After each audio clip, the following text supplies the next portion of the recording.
Now, I've got a parliamentary committee memo here, Andrew, that I'm just going to read. We've spoken about all of the videos that YouTube have censored about COVID, and Facebook as well are being quite draconian over the censorship of opinions about COVID. So this is a parliamentary committee memo, subcommittee on online harms and disinformation for immediate release 26th of March 2020. So that's only 3 days after the coronavirus bill. Right, 3 days after the coronavirus bill. DCMS, Subcommittee on Online Harms and Disinformation, to investigate disinformation on COVID-19. MPs are calling on members of the public to flag up examples of disinformation and misinformation on social media about the novel coronavirus COVID-19 as part of its investigations. The DCMS Subcommittee on Online Harms and Disinformation will hold hearings with social media companies, among others, to focus on what is being done to tackle deliberate attempts to present false narratives about COVID-19. Much of it is not deliberate attempts to put out false information, it's just a quest for the truth. Examples sent in by members of the public will be considered as evidence to be presented to the government and to social media companies. The deliberate spreading of false information about COVID-19 could have serious consequences. Well, not if you watched the first part of this interview. Much of this is happening on social media through private channels, putting the onus on friends and family to identify whether the information they are seeing is misleading. There have been some shocking examples in recent weeks, and we want people to send us what they've come across. We will call in social media companies as soon as the House returns to explain what they're doing to deal with harmful content like this, to help give people the reassurance they need at this difficult time. Tech giants who allow this to proliferate on their platforms are morally responsible for tackling disinformation and should face penalties if they don't.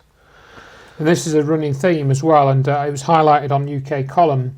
Then this was actually a bit after this memo came out, and it was actually on the 22nd of April. We had this Group 77 guy, or head of the British Army, General Sir Nick Carter, stated in this briefing, Downing Street briefing, "We've been involved with the Cabinet Office Rapid Response Unit with our 77 Brigade, helping to quash rumours from misinformation, but also to counter disinformation. Between 3,000 and 4,000 of our people have been involved, with around 20,000 available the whole time at high readiness." So somebody posts something on Twitter or Facebook or YouTube, and they have to jump on it. What does that tell you, I wonder? Yeah, and there's a bill, I think, being put before Parliament more recently, which is about introducing new laws for social media companies. So they want all social media companies to have a similar set of community guidelines that YouTube already have. Right. So if you're going to BitChute, or if you're going to other channels because your videos are being taken down, they're wanting the same type of draconian measures in those channels. Yeah. Now, we could talk about completely private video hosting or distributed video hosting. There are other methods to get around this. They would normally cost you a bit more than, well, YouTube costs you nothing. Right. Which is why I'm always a little bit wary of anything that costs you nothing. I mean, to me, it was a bit of a trap.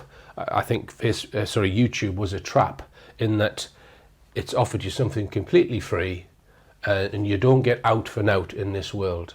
What they've done is they've corralled everyone who makes videos into one pot on the internet, and they then have got control of that pot. So rather than have hundreds of different video hosting companies, we've got one main one and other sub ones, but they've got most of the videos in that one pot now. Yeah, yeah. So that to me, that Again, was they can sort of issue these directives and get videos deleted. And I think, as I may have said yesterday, that YouTube is openly stated they're just following WHO guidelines on COVID-19, and anything that doesn't agree with those, they're likely to censor it and delete it. It's very dangerous because they are taking down videos that do not contain false information. That's right. Right. And then who's the judge of this? Normally, in a libel case, you've got to go to court and present evidence of whether this person's telling the truth or that person's telling the truth. And it takes quite some time, quite some legal process to work out a libel case. But all of these videos, they're not going through that process to find out where the balance, who's telling the truth. So, the BBC have got their own fact-checking nonsense, which is just rubber stamping their own disinformation. Yeah, it is. I mean, anything fact-checking is just basically making sure that whatever is posted agrees with the official narrative. It's not to do with the truthfulness of the information. Yeah, and I think we can say that you can only ever get closer to the truth. Nobody knows the real truth of everything, do they? Not always. But certainly with this, as we were saying yesterday when we stopped recording, it's a very complex picture we're dealing with, and some of it is, you can't quite get your fingers around some of the details because, there's such a lot of complexity involved. And, and it's essentially invisible. Yeah, or invisible, is as you said yesterday, yes, indeed. Which makes it all the more frustrating. And I noticed in your document there's a viewer comment about a section on UK Column this will be a good few weeks ago now, about Ofcom actually taking to task a community radio station. They can obviously bring in things like the Broadcasting Act and the Electronic Communications Act and all of this to shut people down. So which is what happened to my show. I didn't get shut down, but Ofcom investigated one of my programs. There was a couple of findings on that program, and after that point in time, the TV company would not allow me to produce anything covering the issue of terrorism. Because they were worried about getting fined. They didn't actually get fined, did they? But they were worried about getting fined. Yeah. So I would say that any either TV program or radio program that is on a non-internet platform, i.e., it's on digital radio or it's on Sky Network or it's on what's the other one, the terrestrial television, you're not going to get truth-seeking content from those channels because they're being run by Ofcom or they're being watched by Ofcom, and anything that is going to try and get to the truth of the COVID scam or call it a scam is just going to be deleted, or it won't get there. I think at this point we could say anybody that's watching this that knows anybody that works for these regulatory bodies, they too need to look at this information properly, and they can choose not to enforce these narratives. They can choose to not do it if they want, because we're getting to a point now where there's going to be no future. Right, we're going to talk about some of the personalities that have popped up in this whole COVID scamdemic. Obviously, one of the main players is Bill Gates, and I've made a video about Bill Gates, but we said earlier that we think that he's not the key person to look at. He's perhaps someone who is there, a fall guy maybe, who's going to soak up a lot of the anger that people want to throw at this issue. Now, I've put a number of videos up on my website. I've put the James Corbett series, which I thought was good. Yes. And Bill Gates is alleged, I don't know if it's true, but he is alleged to have written the first actual computer virus. How ironic is that? When you consider what he's doing now.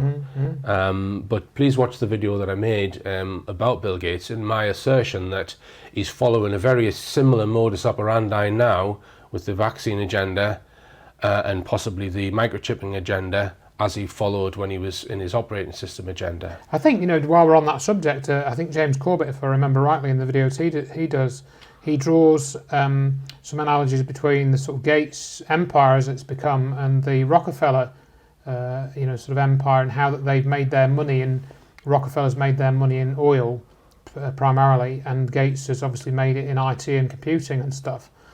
And then they've gone out and become quote unquote philanthropists and given all their money away and formed these foundations, the Bill and Melinda Gates Foundation, and of course we have the Rockefeller Foundation, and they've got a very similar kind of, once you start to go under the surface of what they appear to be doing, they have a very similar appearance in that they seem to be using their vast wealth to implement a control agenda of some kind, and that's both what the Rockefellers did with medicine, and it seems that Bill Gates and his associates and the foundations and the companies and the bodies that he funds are trying to develop a kind of techno-slavery system, which again we're going to talk a bit more about. And then just to throw in, so that we mention it, this seems to tie in with this technocracy movement. I don't know if you've got this in your document, Richard, but the technocracy movement, which started in the 1930s, which is all about using technology to control the masses and control things. And so I think there is a crossover and a tie-in there, which is fairly obvious once you start to look at some of the things, and that's an area that Patrick Wood has done a lot of work on in the Technocracy News website. But that will sort of relate to what we're going to talk about in the next part of this, I think. Bill Gates is also into the ID 2020 agenda, which seeks to give everyone in the world, starting with third world countries, for people who don't have identities like a driving license or whatever. That's how they're starting it off. But it's to give everyone a unique identity in the entire world so that they can know what your vaccine status is, and then limit your travel if you haven't had whatever is the vaccine of the day. And I think one of the things that comes out in one of those James Corbett videos, which I recommend people watch, which I didn't really have a clue about, is how advanced the techno agenda, the sort of techno control agenda, and the techno ID, how advanced that is in parts of India. It's had a lot of technology built up there. In the Corbett video, it looks at some of the other figures that have, the businessmen that have been involved in setting up these systems in India, which are way in advance of what seems to be in use in parts of Europe. Because of course the population in India is much bigger than we have in parts of Europe, per location. So that's worth looking at as well, and considering in the context of this sort of biosecurity agenda, which Gates is now trying to, get throughout the rest of the world. And if you look at the Bill and Melinda Gates Foundation, and I think that calling it a foundation is a misnomer. It's not a foundation, in my opinion. It's just a money-making activity, but it's also got a hidden agenda, which is to do with the identity technology and the tracking of human beings. And I think also, my opinion is this woman, I don't know, well, presumably it's his wife, Melinda. I think that's just part of the whole way of making it look a bit more presentable to the public. It's not just a hardened business. It's a couple. She's the sort of softer side of it, and so definitely there's a PR angle to her being involved in it and going on camera with him and being involved in the promotions and things. I did get one email, or maybe a few, from viewers who think that she's a man, but the jury's out on that one. And if you look at the Bill and Melinda Gates Foundation and all of its tentacles, they just stretch so far into the any organisation that's involved in vaccination, pharmaceutical companies who are making the vaccinations, and it seems he's got connections with many countries around the world, including the UK. So I've got a chart here which looks at Bill and Melinda Gates Foundation connections to UK government, through the Chief Medical Officer, Medical Director, Imperial College, Southampton University, and the World Health Organization. So he's clearly the linchpin by which the vaccination agenda and the identity technology is going to be introduced. But we've got to be careful just not getting sucked into this. Let's just hit Bill Gates. As Brendan O'Connell has pointed out, that Bill Gates is probably not the architect of all of this. All right.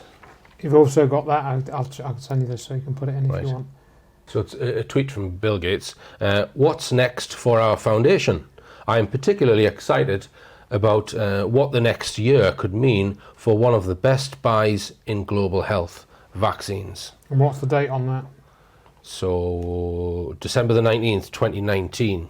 So that's suggesting there that on the 19th of December 2019, Bill Gates knew there was going to be an alleged pandemic. Yep, and there was going to be a business case for vaccinations to be, invested in or whatever, or looked at or whatever it is. And And we've seen the pictures with him with all these world leaders. The picture with Nicola Sturgeon, who looks a bit like Jimmy Krankie, as everyone knows. So there is that gets pretty obvious. So although he might be a front man, and maybe if we want to try and second guess all these things, he's too obvious as a front man, as you and perhaps Brendan O'Connell are saying. He's still.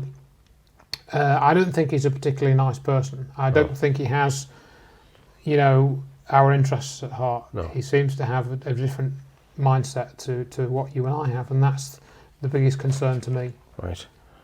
Some of these videos go into how well some of Bill Gates's products performed, or how well they didn't perform. Yeah. So many of his vaccine trials have ended up in death or crippling injuries to people who've taken the vaccines, but you never hear that on mainstream. No, and I mean in the Plandemic 2 film, Indoctrination, I think it's Mickey Wells, as I say, who made that film. He goes through some of that and how a lot of the information about what happened with the Gates vaccination programs in India seems to have been taken off the internet, and he was able only to reach one person in India who was willing to talk a bit about that. So a lot of sort of skeletons in the cupboard there, almost literally, I would say.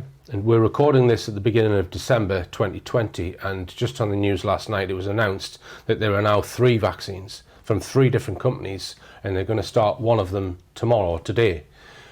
So just a few months ago he was saying, well, we might have it ready in 18 months. Yeah. And then 5-6 months later they've got 3 different ones ready. They're certainly in a hurry. We're going to discuss later what the motives for all of this might be. But before we do that, I've just got some sections on some of the personalities that have been involved from the start. So there was Tony Fauci, which the thing that intrigues me about Fauci and Trump is, why hasn't Trump sacked him? Or why didn't he sack him when he was in office? I don't know why. I don't know why specifically, but there was. I think Fauci was for a period he was sidelined later on, and there is a call actually which was recorded not too long ago where I think Trump calls Fauci an idiot. This was sometime I think in October or November, and I think that was a sort of deliberate leak of a conference call that Trump was involved in. And he actually said that he thought Fauci was an idiot, I think was the word he used. And then we had this other guy, Scott Atlas, who'd come in, and he was saying, lockdowns weren't the way to go and stuff like that. But he was still, I think, promoting the vaccination as a solution and stuff like that. So, but Fauci has been around since the 1980s, and he really got his power and fame because of his work on AIDS. And so he was involved with that whole scam. And there are many issues with Fauci, like, for example, we mentioned him yesterday about him doing the face mask study about the 1918 flu, Spanish flu. And it was Fauci that said that a lot of the people died from bacterial pneumonia caused by the wearing of face masks. Right. Fauci actually said that. And then similarly, he talked about the effectiveness of this drug called hydroxychloroquine, which has been used to treat malaria as well, or malaria symptoms. It's an out of patent drug. It's 60 years old. He actually wrote a paper, I think, in 2004. I forget the exact date, but it was in the early 2000s, saying that hydroxychloroquine was effective in treating the symptoms of SARS, this forerunner of the current disease virus. And he actually said that, but now he's saying that you can't use it with this COVID-19 disease, and they've tried to suppress it. Yeah. So he's actually a very dodgy character. And additionally, I was sent some information, and I posted it on my website, which is a PDF file, and it's an affidavit from somebody who worked on black programs, Right. Various black programs, I think in the 1980s and 90s. And he used to go to these meetings, where everyone had a top secret security clearance. And he talked about going to one meeting where he didn't recognise this guy. One guy sitting at the table who didn't say very much. He didn't really know who he was. But he later discovered when he saw a picture it was Anthony Fauci. Right. So Anthony Fauci appears, according to this guy's affidavit, which I have no reason to doubt based on the other information in it, that Fauci does have knowledge of things like black programs and probably has a top secret clearance, or had at one time. Right, right. And there's that clip of him where he's clearly stating foreknowledge of what's about to come. I think he says there is no doubt that the Trump administration will face a surprise health crisis. I think, I forget the exact term that he used, but you can find that clip very easily. And if there's one message that I want to leave with you today, based on my experience, and you'll see that in a moment, is that there is no question that there will be a challenge to the coming administration in the arena of infectious diseases, both chronic infectious diseases in the sense of already ongoing disease, and we have certainly a large burden of that, but also there will be a surprise outbreak.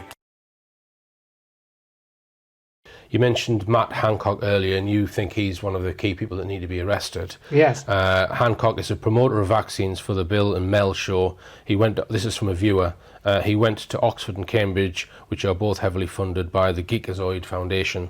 Below is a list of speeches that Mr. Impartial Hancock gave in support of the Geekazoid Fund at the DHSC ministerial meetings, January to March 2019. In September 2019, Matt Hancock said, "So I think there's a very strong argument of having compulsory vaccinations for children, then they go to school, because otherwise they're putting other children at risk. Then I'd want to make it very easy if the children do arrive at school not vaccinated, simply to get vaccinated and make it the norm. But I think there's a very strong argument for movement to compulsory vaccination, and I think the public would back us."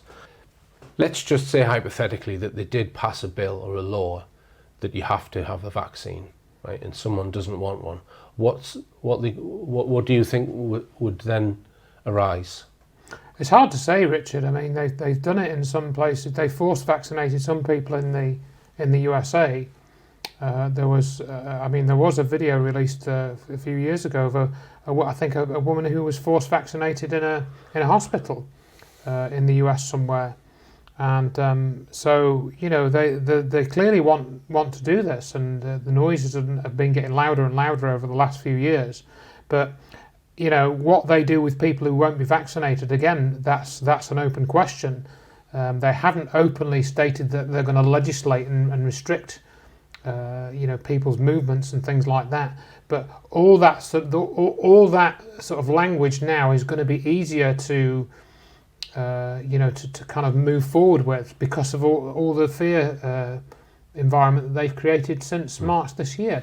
You know, I mean, if you had a needle and you were just out on the street and you went and stuck it in a random person and a police officer saw it, what would you be charged with? You'd probably charged with GBH. Yeah. At the very least, you'd be charged with ABH, wouldn't you? Yeah, yeah. Now, if there's blood, it's GBH, as far as I understand it, right? So I would have thought there would be a case for it's GBH, as it is now. Yeah, right. There's certainly. And that's not even considering the material that's in the vaccine. We know that the contents might be unsafe because the companies are not accepting liability for any consequences, right? So it's a potentially deadly weapon. Yeah, I mean, you can certainly make that argument. So I think if you're getting into forced vaccinations, yes, you can look at other laws such as, it's not an angle I thought of, but because the reason why I hadn't thought of it is they're not supposed to do it in the first place because of the Nuremberg Code, which is a principle of informed consent. And that applies not just to vaccinations, but to any sort of procedure really where you might end up worse than before the procedure started. So they're supposed to tell you the risk, and you can then say, well, actually, I'm okay with that risk, or no, actually, I don't want to take the risk. If we go by their modus operandi so far, you would imagine that they might introduce fines for those who don't have it. Might, yeah. Or sanctions of some kind. For some reason, they want a high number. They say that's because that's how the herd immunity works. It's all very vague, the science, when you look at it, because the vaccine is meant to give you protection.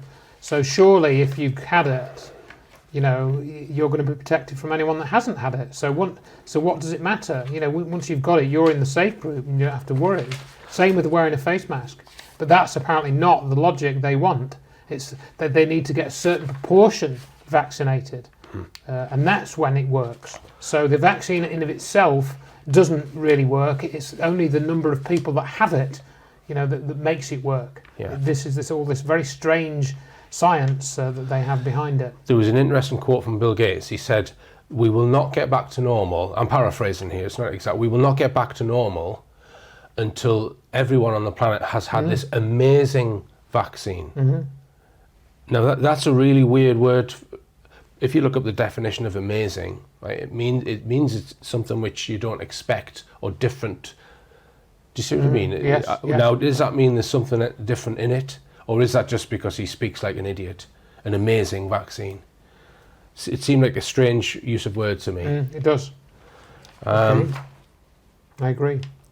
So Robert Kennedy, Robert F. Kennedy, is the nephew of John F. Kennedy. He's been getting involved in anti-COVID talks, hasn't he? He has. So, and he's spoken out against Bill Gates' vaccines as well. Yes. So tell us about him, Andrew. Yeah, well, I think he's a really good guy, and he said he got involved in vaccination, dissent, if you will, because he was looking at mercury poisoning in the water supplies in the US, and people kept from industrial processes primarily, and then he said people kept coming to him and saying, "Well, it's all very well you talking about the mercury in this water in this." Region where this factory was, but what about the mercury in vaccinations? And he went and checked that out, and that's when he got involved with some of the vaccination damage cases, and he has since looked at the whole sort of virology landscape and why and how they want to get vaccinations in and stuff. And he says, well, this is all a scam, and he's talked about it being a global takeover of sorts. He got involved with this group of, they call it the Extra Parliamentary Committee, the ACU as its website's called in Germany. But they've also formed another group called the World Doctors Alliance. And there's the World Freedom Alliance as well, closely associated with that. So some people have suggested that, of course, these groups again might be controlled opposition. The interesting thing about Dr. Heiko Schoening was that he came to London and he was doing a speech at Speaker's Corner in Hyde Park, and there's a video of this that you can easily find. And a group of about 20 police just came up while he was talking, literally carried him off the stage and put him in the back of a police van, and they held him overnight, I think at Wandsworth Police Station, and released him the next morning.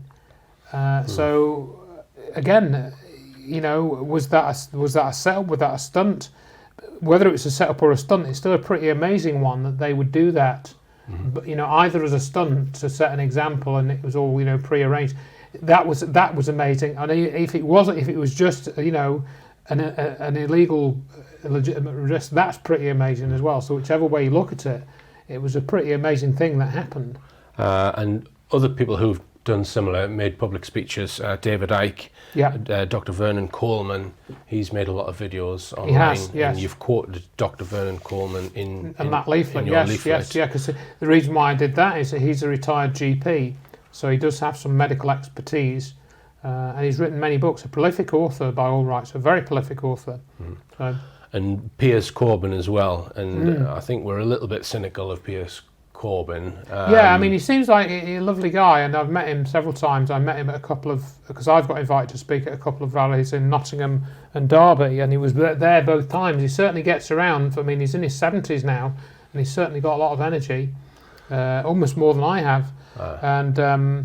But again, when he's interviewed, he seems to be a little bit scatty. He doesn't focus. He doesn't seem to focus very well. But he is, he's a clever guy. I mean, I think he's got a degree in astrophysics. What brings questions to my mind is that he's the one arrested at the rally, and he's nicely framed on the front page of a newspaper or what have you. It all seems very convenient, that to me, and that he's Jeremy Corbyn's brother. So I don't know. Maybe he's a genuine campaigner. And Miles Mathis, who is an American writer, painter, physicist, he wrote an article about the rally in London. Yes. And he was criticising the three speakers that they had up there, which was Piers Corbyn, Vernon Coleman and David Icke. I don't think he was suggesting Icke was an asset. I think he was more saying that, well, because of his former books about the Queen being a lizard, he's already, most people wouldn't listen to him. Yes.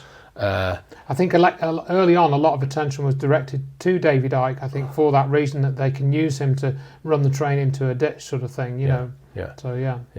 His videos that I've seen recently, him talking about the COVID thing, he's interviewed Dr. Andrew Kaufman. Exactly. You know, they're great. Absolutely. They're great. I agree. They're great. But the problem that he has is that I would say 90% of the British public who know who he is think he's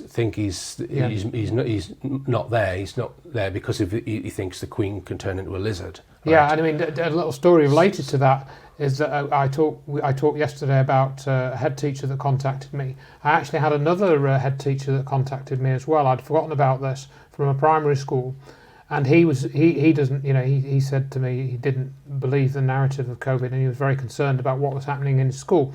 And he wanted to sound out the other staff because he wasn't sure. He felt that there was some scepticism in the staff that he was in charge of, but he wasn't quite sure. And he wanted to have a little meeting in the staff room with his staff. And I actually sent him like a PowerPoint file just because it might save him a bit of time, because I mean head teachers are very busy people. And and then he wrote back to me a couple of days later saying, "Oh, I've decided not to do the presentation because I had a quick word with my deputy head." Mm-hmm. And I expressed a bit of scepticism, and I think virtually the first words that came out of her mouth were, "Well, we're not going into David Icke territory with this," you know, and that right there just validates what you just said, you know, and I agree on that. Right, and Miles Mathis in his article, I'm not saying he's right, by the way, says that this is why it's been arranged that way. You've got Icke, who's got that problem, Piers Corbyn, who is, according to Miles Mathis, is a government asset, and also Vernon Coleman. He suggests he's probably a government asset as well, because didn't he used to write for the Times? Well, he did, yes. He wrote for the Times, I think, and I don't know about him being a government asset. I think he makes some very wry observations, and I think he has a good way of being very cynical about the government narrative and the sort of craziness within it. Mm-hmm. But I don't know. I certainly haven't investigated Vernon Coleman's background. I haven't read Miles Mathis's article, so maybe I should. So we come on to the very interesting and disturbing side of all of this, which is the possible motives for this scam. And it's blatantly obvious now that there's an economic or a monetary motive for all of this. So they've even put it on front page of mainstream publications like Time magazine, The Great Reset. So they've been open about this. But their argument is, well, COVID was an accident. It's caused such devastation. Wow, we're going to need some sort of economic reset. So they're just saying it's an accident. Yeah. But if you look at the evidence, it's not an accident. It's a scam, and it's probably been done deliberately for this very reason. And we mentioned the James Corbett reasons, which was to give everyone in the world a digital identity, which is possibly integrated into you in some way. Eventually, I think that's the intention. Might not be initially, to be able to know where you are at any one time, and to be able to know your vaccine status and keep you under lockdown if you haven't had whatever vaccines they see fit for you. And I think what we can see is this kind of like an early version of that has already been rolled out in terms of the contact tracing apps. Okay, it's kind of voluntary, but it's getting people used to this idea to having an app on their smartphone, and that is to do with tracking them. Now, it's meant to be for benign reasons, to protect their health and so forth. But we are at the stage of having a digital identity already, but that is not embedded particularly in our bodies, really. It's embedded in our smartphone. Yeah.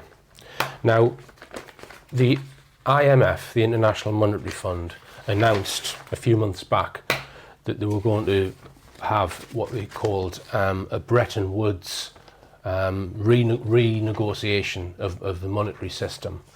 Now, I've tried to get my head around this a bit, and I've followed some of Simon Dixon's videos. You might want to look some of those up. So this is a finance guy. He's more interested in looking at the World Bank, the IMF, the central banks and all the other banks and the whole financial system.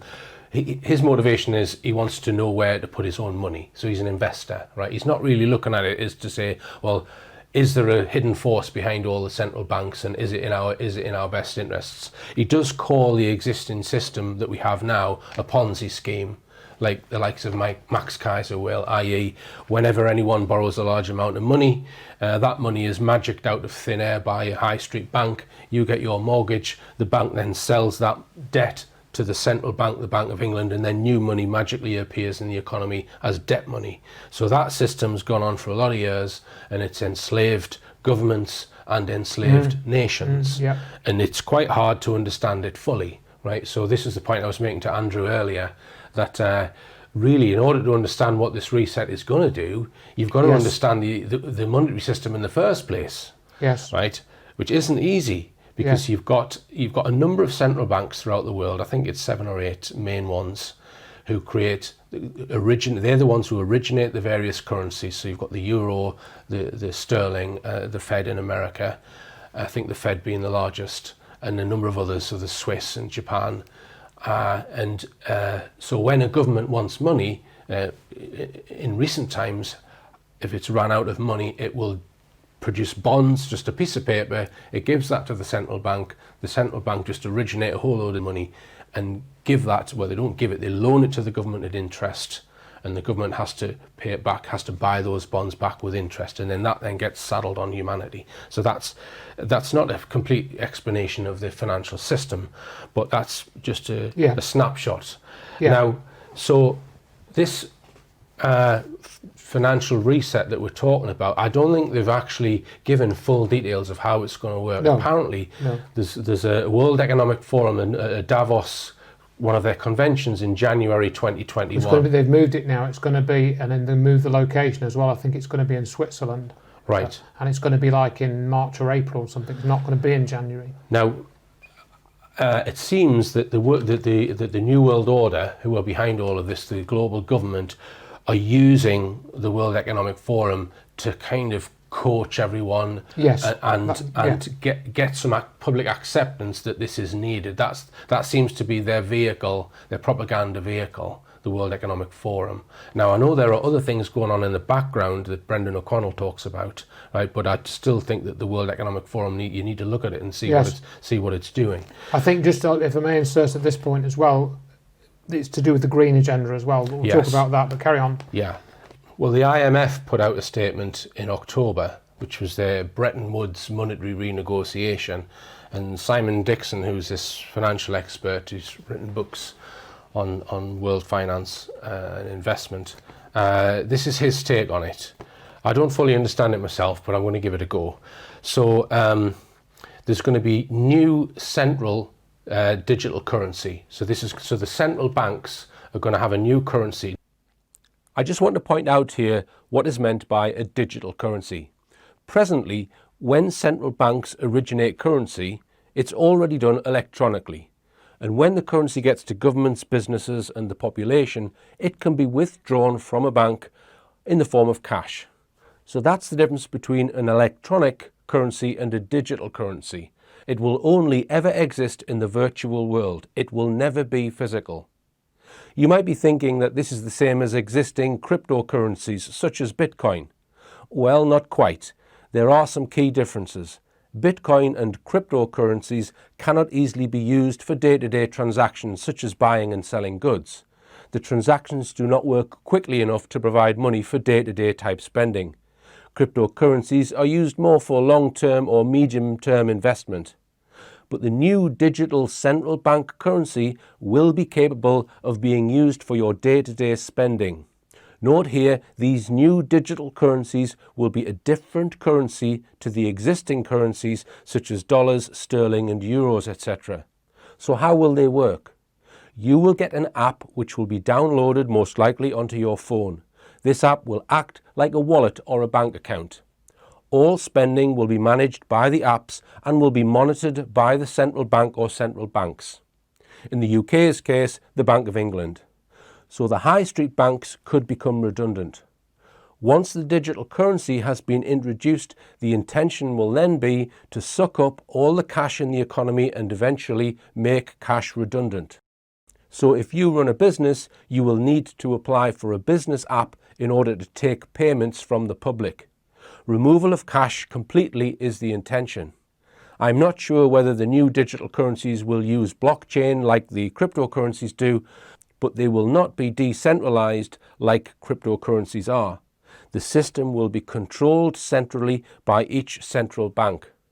I do not know if the plan is to combine all the central banks and have one digital currency for the entire world.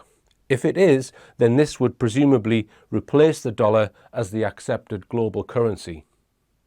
And this new digital currency is going to be used to bail out the normal banks, the high street banks, the banks that you and I go to, right? So the central bank's balance sheets are completely out of control, he says. This is the central banks, and governments have globally $250 trillion of debt to those banks. So after the COVID crisis, bank balance sheets will be exposed for what they actually are. This is the central banks. So the IMF is negotiating a new monetary system and putting their central bank digital currency at the center of that, right? Yeah. There's going to be a repackaging of all the global debt and toxic assets. We have an over-leveraged financial system with credit cards, student loans, and all sorts of other loans and mortgages, and government debt. Now, the government have been funding everything through quantitative easing, which is what I described earlier, quantitative easing stimulus. Now, when the helicopter money stops, this money that they've been flying in and just given to everyone recently, when that helicopter money stops, and he says it will stop, the true nature of all the balance sheets comes out. And the first place that it hits is real estate markets, right? That's what would normally happen, right? So he's saying that they're going to let the banks go bust, right? So that they're going to let all of the banks that we know go bust. But they're going to, before they do that, they're going to introduce this central digital currency, and you will be asked by the government to download an app, right? And the central bank, the money will come from the central bank to your app. So this is a new form of currency, and you might get a certain amount just for signing up for it. So they might give you £1,000. I don't know if it's £1,000, but whatever it is. So they give you something for having your app wallet. Yeah. So you've got your wallet there. And what's going to happen is the central bank, because insurance companies who insure your money in your bank, apparently they only insure about 1% of money that's in banks. So if a bank goes bust, the insurance company will only pay 1% of the money that's in the bank, and people just lose all of their money, right? Yeah. But what's going to happen is the central digital currency or central bank is going to essentially insure you against that happening. So when your bank does go bust, you've got your wallet, they just put that amount, so you get this new currency, they let the bank go bust, and then the bank then just becomes like a technology company. So the banks are replaced with technology companies which just run this new global currency, this global digital currency. So, but when you sign up for your app and your wallet on your phone for your central bank new currency, there's a whole load of strings attached to that. So there's limits on what you can use the money for, how you can use it, and it's all going to be tracked. Yeah. So every time you spend any of that central digital currency, they're going to know which company you've given it to, how much what goods you've bought, where you were when you bought it. Everything will be tracked, right? And that will then allow them to have automatic tax collection from businesses. Right. Because they can then work out how much tax you owe based on how much you've earned and what sort of things what you've spent. What things that you spend on are taxable or tax deductible or whatever. Right. And the other thing that will come with this system, which you will have to sign up to in order to get your digital wallet, is automated blacklisting. So if you start buying stuff or have activity, or if you go to a country that you didn't have a vaccination and you went to that country or something like that, they can blacklist your money. Yeah. So they can blacklist your wallet, right? And he's saying that there's other things within that. There's going to be the supply of the money will be automated, so it'll be run by an algorithm, how much money they put in or take out. And he believes that once this new money is in the system, that's going to spark currency wars. Perhaps I'm not paraphrasing Simon Dixon very well here. Yes. Perhaps you should go and watch his videos. But he invests, I believe, in gold and in Bitcoin. I see. He believes that they're the two safe bets for what's coming, right? But if you've got your money in a bank and then this new system comes in, your money and the bank goes bust, that's how they're going to do it. Yeah. It could be that anyone with debt, the central digital bank, or the central bank, is going to then own that debt, and you will have to sign up for your wallet to give them money. But the other major point about all this is Simon Dixon believes that they're going to get rid of the Ponzi scheme. It's not going to be a debt-based monetary system where governments are issuing bonds and then there's money being paid back with interest. All of that interest, they're going to try and get rid of it because they've got the controls that they want on humanity with this new monetary system. They don't need this leverage of debt all the time, right?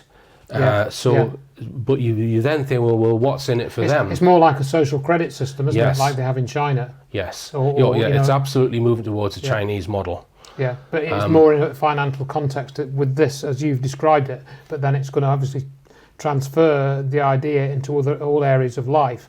And the thing that I was thinking when you were describing that, Richard, was how there's been over the last sort of 10, 15 years, how, for example, people have got used to transferring their banking from one bank to another. Like, for example, a few years ago, I got fed up with Barclays Bank, so I just went online and I transferred all my current account to Halifax, I think it was.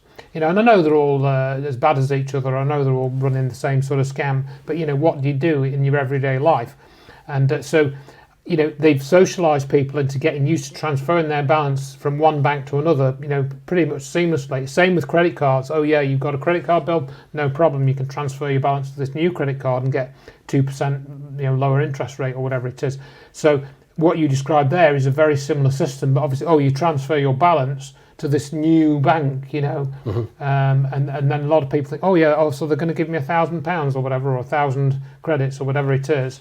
I'll do it, and they're not going to read all that small print that you just gone over in a bit of summary there. Now, the other thing that's around the corner with all of this, and I think this is going to happen before this new central monetary system, is negative interest rates, right? Because apparently the Bank of England have been checking out their computer systems with the high street banks, right, to see if there's no bugs when they introduce a negative interest rate, because we've never had negative interest rates before. So the computers, a bit like the Millennium Bug. So they've been testing their systems that they're going to work. So they definitely are going to do this, right? In other words, if you've got money in the bank, you've got to pay to have the money in the bank for the service of it. So that just means that everyone's going to take their money out of the bank, right? Yep. But if you loan money, you pay slightly less back. It's just mind-boggling. But by doing that, they're propping up the housing market, because what should happen is it should all crash and the prices should come, down massively.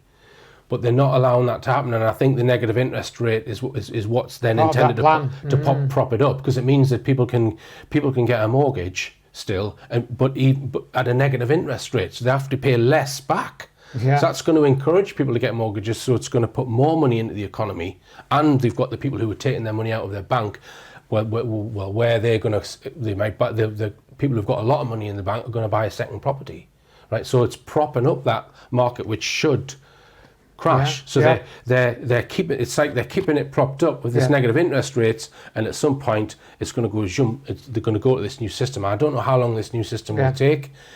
It might take several years before all of the old money gets converted and drawn into this new system. One thing that I've also heard of, and I don't know much about it, but it's relevant to what you're talking about, I think, is this quantum financial system, the QFS, which is something that the QAnons have mentioned, and there's a chap called, I think, Charlie Ward, who's talked a bit about this. And it is real. They do have this system.